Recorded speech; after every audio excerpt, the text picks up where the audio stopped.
akkam goggootisa maana laalta narraa achi gargali narraa hay fallak fak hayawi risko maal hay meeshii tumaan irraa fuudhe xiqqoo marraachi fuudhe mee naasillaalin akkanumatti hin xiqqishoo eegaa akkana nan laalin gaaniin qaanfadhaa mee huccuu keessa baasi waaw awoo maaganni himuu idee mugaati si dhufe dubba dofaanaam na yalaanu siniiti way mugaati si dhufe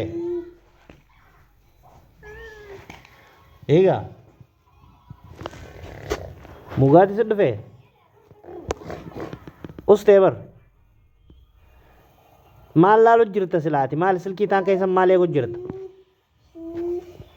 silkii taan keessa maal eegu jirta dhadhay yata abbaatu dhadhay mee adda qabe gotak adda qabe ilaalla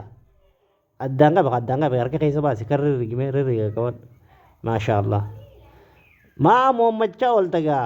haraaraa maaliiti mana laalta niin qaanfadha achi garagala kaawwa niin qaanfadha wallaahi an niin qaanfadha achi garagali niin qaanfadha billaa aleek miilaan taa'e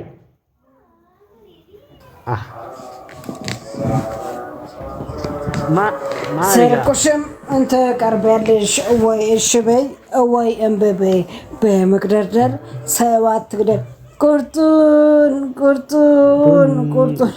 نيجيري I want to sleep أفان إنجليزي فات